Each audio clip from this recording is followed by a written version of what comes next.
For our champion drive, I just, I'll get to some more concluding marks when we get to Grand and Reserve after evaluating the FFA steers, but wanted to give an additional nod to these class winners. I think we did a good job of talking them in class in plenty of time. And our lightweight first class, the 89 steer, one that's just complete and fatter than I'd think. You'd sure like to add a little shape to him. You'd like to add a little more appeal out of his front end, but one that is a nice, honest feeding steer that I surely believe is fat enough and handily wins his class.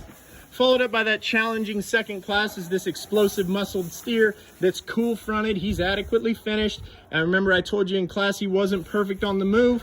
He's one that you'd sure like to level out that top. You'd like to straighten him from his hooks to his pins. He's right there is where he stands and looks in his least appealing manner, one that pushes a little bit of shoulder. But in that class, he was the most complete steer and one that I thought handily kind of worked his way to the top. In our heavyweight class, the 83 steer, I talked about him before, about trying to contain my excitement. When you get your hands on him, he's explosive. I said, did he not have enough lower quarter? You can argue with me all you want, and enough base width, but this steer does handle with a high degree of retail product. He does have that fat steer look. He's super fronted. He's super profiling. He's got adequate turn to his rib. He's got adequate depth of body. He's got more than adequate finish, more than adequate shape, and I think really just embodies the spirit of a fat steer. So if my remarks haven't given you any indication, I knew it when I got my hands on him. I know it now, and I can say it with 100% certainty that your 4-H champion is going to be the 83 steer. Congratulations to that exhibitor. We're going to bring in the second place calf from that class, the 1,500 pounder, the one that I said was past due.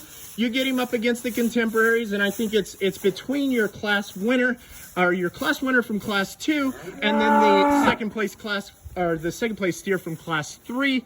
And it's pretty easy for me. He rises to the top. He's thicker, he's smoother. He's a steer, like I said, he is a little past due, yes, but I do think he moves better than our class winner from class 2. And so congratulations to those young people. We're gonna go with number 83 as your 4-H champion, and we're gonna go with number 69 as your 4-H reserve.